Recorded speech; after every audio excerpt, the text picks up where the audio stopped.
नतीजा क्या है? आरोप तो कितने उठा लो, हम लोग तो अदालतों से आदेश ला रहे हैं, हम लोग तो अदालतों में केस जीत रहे हैं। उससे भी क्या फर्क पड़ रहा है? हम केस जीतेंगे, वो कानून चेंज करेंगे।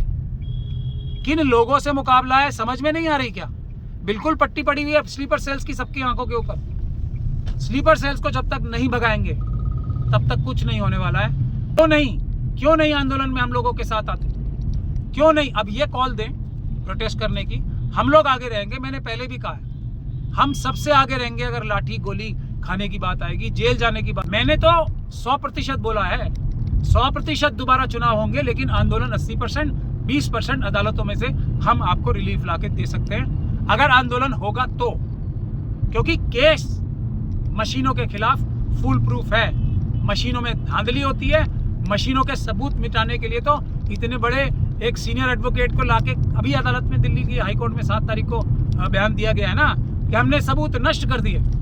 यह है सबसे बड़ा सबूत मशीनों के खिलाफ, कि सबूत चोरी के नष्ट किए जाते हैं। इसी एक वजह से आप बिहार के सारे इलेक्शन सेट असाइड करा सकते हैं। सर, विपक्ष द्वारा बिहार चुनाव में गड़बड़ी को आरोप लगाए जा रहे हैं, चुनाव आयोग की निष्पक्षता पर भी सवाल है, कैसे देखते हैं आप? विपक्ष के जो बड़े नेता हैं, टॉप लीडरशिप है, वो जब तक अपने अंदर पॉलिटिकल पार्टीज के अंदर अपने स्लीपर सेल्स के चुंगल से बाहर नहीं आएंगे, सिर्फ इल्ज़ाम ही लगाते रह जाएंगे, रिजल्ट इनके हाथ कुछ नहीं आएगा। ये जीते हुए चुनाव वोटों की गिनती से, जो मशीनों के द्वारा फर्जीवाड़ा किया जाता है, उससे हार रहे हैं। लेकिन जनता अब इनसे ये सवाल पूछ रही है कि क्या आपके पास कोई ऐसा सफल फॉर्मूला है, कोई ऐसा सफल तरीका है जिससे आप हमारे वोटों की रक्षा कर सको? अगर है तो बताओ, और अगर नहीं है तो बताओ। हम अपनी लड़ाई, अपना संविधान, अपना लोकतंत्र स्वयं बचा लेंगे। लेकिन विपक्ष की पॉलिटिकल पार्टी से आज देश की जनता बीजेपी और आरएसएस से भी ज़्यादा निराश है। आरएसएस और बीजेपी से तो नफरत करते हैं लोग, लेकिन विपक्ष से भी निराश हो रहे हैं आज। पॉलिटिकल लीडरशिप जो भी है टॉप, अब मैं उनको बार बार कह रहा हूँ, 15 दिन का टाइम हमने दिया है। अगर वो अपने अंदर स्लीपर सेल्स को निकालते हैं तो जनता उनका विश्वास करना शुरू करेगी दोबारा, वरना ये बात तय है कि अब जनता और विश्वास नहीं करेगी। विपक्ष के नेताओं का भी अपनी लड़ाई, अपना लोकतंत्र, अपना संविधान, बाबा साहब का संविधान स्वयं बचाने हम सड़कों पे खुद उतरेंगे। सर, विपक्ष द्वारा ये आरोप भी लगाए जा रहे हैं कि आचार संहिता लागू होने के बाद भी 10,000 वाली योजना को पैसे महिलाओं के खाते में ट्रांसफर किए गए। इन आरोपों पर क्या कोई कानूनी कार्रवाई हो सकती है? सर, मैं क्या ही बोलूं, बहुत दुखी है मन, क्या ही बोलूं मैं। एक कहावत है, बस वो कहावत सुना के मैं बात खत्म कर देना चाहता हूं कि अब पछताए होत क्या जब चिड़िया चुग गई खेत। सांप निकल गया, लाठी पीटने से कुछ नहीं होने वाला। एक बार सांप नहीं निकल रहा है, बार बार सांप निकल रहा है, और हर बार ये आवाज ही उठाते रह जाएंगे। बिल्कुल जनता इसे स्वीकार नहीं करती। हमें बिल्कुल आरएसएस और बीजेपी से जो वो कर रहे हैं वो कर ही रहे हैं, उनको तो जनता नकार ही चुकी है। अब वक्त आ गया है जवाबदेही का, विपक्ष की टॉप लीडरशिप से जवाबदेही मांगने का और सोल्यूशन मांगने का, निजात मांगने का, कि आप दिलवा सकते हो या नहीं, आरएसएस और बीजेपी से निजात दिलवा सकते हो या नहीं। एक ही सवाल अब बाकी रह गया। सर, क्या जो गड़बड़ियों के आरोप लग रहे हैं उसके खिलाफ भी कोर्ट में केस दर्ज किए जा सकते हैं और इसका बिहार में हुए चुनाव पर कोई असर पड़ सकता है? मैंने ये बात बार बार कही है, मैंने हरियाणा के इलेक्शन में कही, तो क्या हुआ नतीजा? पिटीशंस नहीं डाली गई। महाराष्ट्र के इलेक्शन के बाद मैंने ये बात कही, इलेक्शन पिटीशंस डाली गई 100 के करीब, लेकिन वो जानबूझ के हारी गई। अब जानबूझ के जब कोई केस हारता है ठीक से ना लड़के, तो क्या ये बात जनता की समझ में नहीं आती कि ये मिलीभगत से काम हो रहा है, या डर से काम हो रहा है, या लालच से काम हो रहा है? इतनी सारी पिटीशंस डली हुई हैं, हमसे बात ही करना छोड़ दिया उसके बाद। क्यों?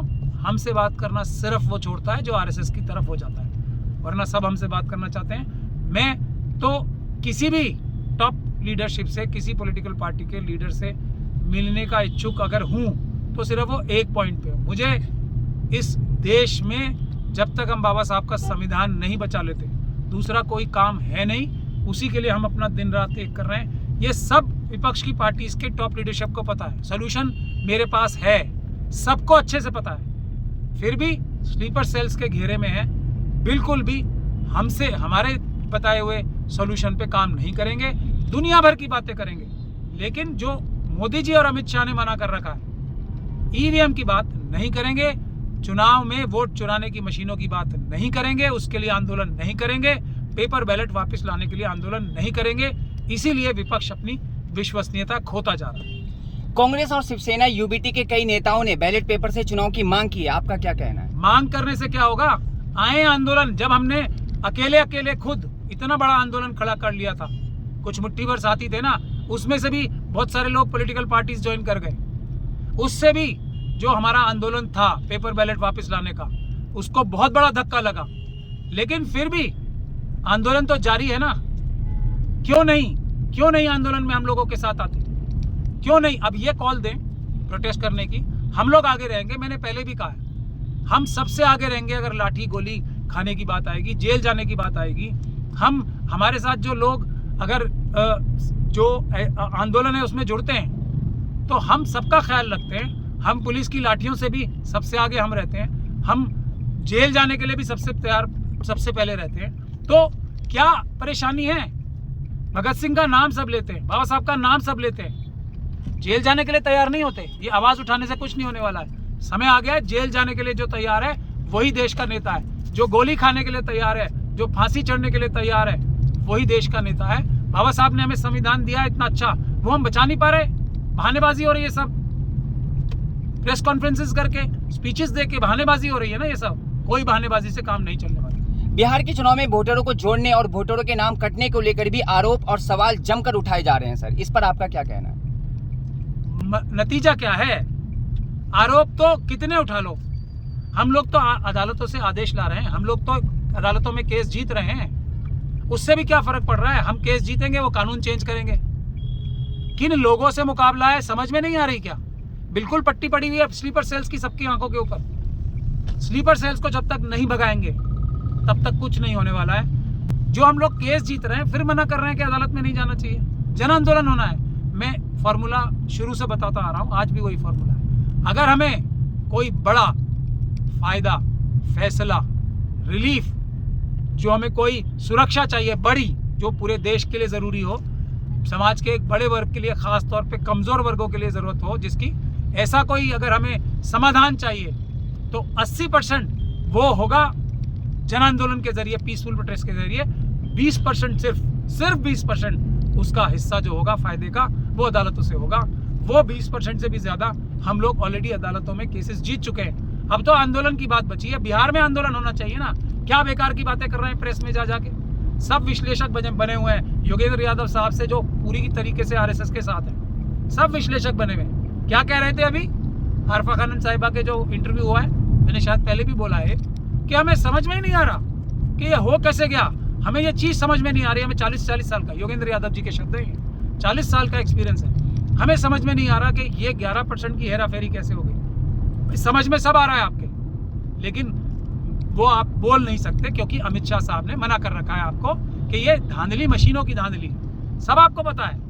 इसीलिए आप मशीनों के समर्थन में चिट्ठियां लिखते हैं, लंबी लंबी आर्टिकल्स लिखते हैं, बड़ा समर्थन करते हैं, हम लोगों की मुखालफत करते हैं आप, कि हम लोगों को पता नहीं है। मशीनें अच्छी चीज है। ये जो वो व्यक्ति बोलेगा वो इस देश की डेमोक्रेसी का सबसे बड़ा दुश्मन है, जो मशीनों के समर्थन में एक शब्द भी बोले। सर, कांग्रेस नेता प्रियंका गांधी वाड्रा के पति रॉबर्ट वाड्रा ने बिहार चुनाव को लेकर सवाल उठाते हुए दोबारा चुनाव कराए जाने की मांग की है। क्या बिहार में दोबारा चुनाव हो सकते हैं? बिल्कुल, लेकिन मांग करने से नहीं हो सकते, आंदोलन करने से होंगे। मैंने तो 100% बोला है, 100% दोबारा चुनाव होंगे, लेकिन आंदोलन 80%, 20% अदालतों में से हम आपको रिलीफ लाके दे सकते हैं अगर आंदोलन होगा तो, क्योंकि केस मशीनों के खिलाफ फुल प्रूफ है। मशीनों में धांधली होती है। मशीनों के सबूत मिटाने के लिए तो इतने बड़े एक सीनियर एडवोकेट को लाके अभी अदालत में, दिल्ली की हाई कोर्ट में 7 तारीख को बयान दिया गया है ना कि हमने सबूत नष्ट कर दिए। ये है सबसे बड़ा सबूत मशीनों के खिलाफ, कि सबूत चोरी के नष्ट किए जाते हैं। इसी एक वजह से आप बिहार के सारे इलेक्शन सेट असाइड करा सकते हैं, लेकिन उसके लिए ईमानदारी से काम करना पड़ेगा। इस तरीके से नहीं कि महाराष्ट्र की तरह से 100 पिटीशन डाल तो दी, हमने रात भर जाग के तैयार करके भेजी इनको। 100 पिटीशन डलवाना आसान काम होता है, और फिर उसके बाद गायब, तो हो गई सेटिंग ना, जीत गए ना स्लीपर सेल से सेटिंग करा दी, और सारे केस अब हार रहे हैं वहां पे। हमें बता भी नहीं रहे क्या हो रहा है केसेस में। ये हालत, पिटीशन हमने बनाई 100 की 100 और हमसे ही गायब। तो और कोई सबूत चाहिए आपको? तो अगर वाड्रा साहब बिहार में चुनाव जिताने के लिए, दोबारा कराने के लिए सीरियस हैं, तो आए हमारे साथ आंदोलन में, आए, चलेंगे बिहार, आंदोलन करेंगे, पिटीशंस भी डालेंगे। इसीलिए हमने आह्वान किया है। अभी 3 दिन पहले, 4 दिन पहले मैंने आह्वान किया था। 15 दिन का टाइम है ऑपोजिशन पॉलिटिकल पार्टीज के बाद। उसके बाद हर असेंबली कॉन्स्टिट्यूएंसी से, हर विधानसभा की सीट से एक वोटर आए और वो पिटीशन डाले। सिर्फ कैंडिडेट ही हारे हुए पिटीशन नहीं डाल सकते, कोई भी क्षेत्र का वोटर, विधानसभा का वोटर इलेक्शन पिटीशन, इलेक्शन को रद्द कराने के लिए डाल सकता है। तब जनता डायरेक्ट करेगी। अभी हम 15 दिन का टाइम जो हमने दिया है वो पॉलिटिकल पार्टीज को दिया है। अगर ये सच्चे हैं तो ये पिटीशंस डालें हर हारी हुई सीट पे। ये 205 सीटों पे पिटीशंस डालनी चाहिए, वरना ये खोखले वादे, ये सब झूठ बोलने की बातें हैं, धोखाधड़ी की बातें हैं, जो जनता के साथ धोखा हो रहा है। ऑपोजिशन पॉलिटिकल पार्टीज का क्या चला गया? जनता का गया ना, जनता लूट गई, बर्बाद हो गई। अगले 5 साल फिर लूट मारी होगी अडानी अंबानी द्वारा। क्या जा रहा है विपक्ष के नेताओं का? अब सवाल उठाने का समय आ चुका है। सर, शरद पवार ने बयान दिया है कि बिहार में वोटिंग से ठीक पहले महिलाओं के खातों में 10,000 रुपए डालना ये भ्रष्टाचार है। इसे कैसे देखते हैं? इससे फर्क क्या पड़ेगा? चुनाव रद्द हो जाएंगे ये बोलने से। शरद पवार साहब से मैं सवाल पूछता हूँ, इस बोलने से क्या फर्क पड़ जाएगा अमित शाह जी और मोदी जी पे, आरएसएस और बीजेपी पे, या चुनाव आयोग के भ्रष्ट अधिकारियों पे? क्या फर्क पड़ जाएगा? आज तक क्या क्या बातें नहीं बोली, क्या फर्क पड़ गया? असली फर्क पड़ना था जो 100 पिटीशंस पड़ी थी, जो शरद पवार साहब ने मुझसे मीटिंग करने के बाद सबसे बात करके डलवाई थी। क्या हुआ उन पिटीशंस का? क्या मुड़ के देखा शरद पवार साहब ने? ये है हमारे हारने की सबसे बड़ी वजह। सर, आखिरी सवाल है, चुनाव आयोग पर आपकी क्या टिप्पणी है? क्या चुनाव आयोग ने निष्पक्षता से बिहार चुनाव का कार्य किया है? पूरी ताकत लगाई है कि आरएसएस और बीजेपी को येन केन प्रकारेण हर सीट पे जिता दें, और अब वो हर सीट जीत सकते हैं। यूपी का मैं इसीलिए बोल रहा हूँ, अगर यही सिस्टम जारी रहा, आंदोलन नहीं हुआ, तो अखिलेश यादव जी को मैं एक बार फिर डायरेक्टली मुखातिब होकर के बोल रहा हूँ, राहुल गांधी जी को भी 400 पार होंगी यूपी में ही। 400 सीटें पार करने की क्षमता आ चुकी है। अब रोकना है तो आओ हमारे साथ। अभी भी सिर्फ जब गोली चलेगी ना, जब जेल जाना होगा, तभी उस टाइम तक आगे रहेंगे। नेता आप लोग ही रहना। जैसे ही अच्छा टाइम शुरू होगा, आंदोलन सफल होने लगेगा, हम लोग पीछे हट जाएंगे, आप लोग आगे आ जाइए। लेकिन आपसे गुजारिश है, देश बचाओ। अगर आप सच्चे हो तो आओ। ये समय आ गया है भगत सिंह बनने का। जैसे भगत सिंह साहब फांसी पे चढ़े थे, हमें अब लाठी गोली खाने के लिए तैयार होना पड़ेगा, सड़कों पे आना पड़ेगा। ये झूठे खोखले वादे और ये प्रेस में बोलने से अब कुछ होने वाला नहीं।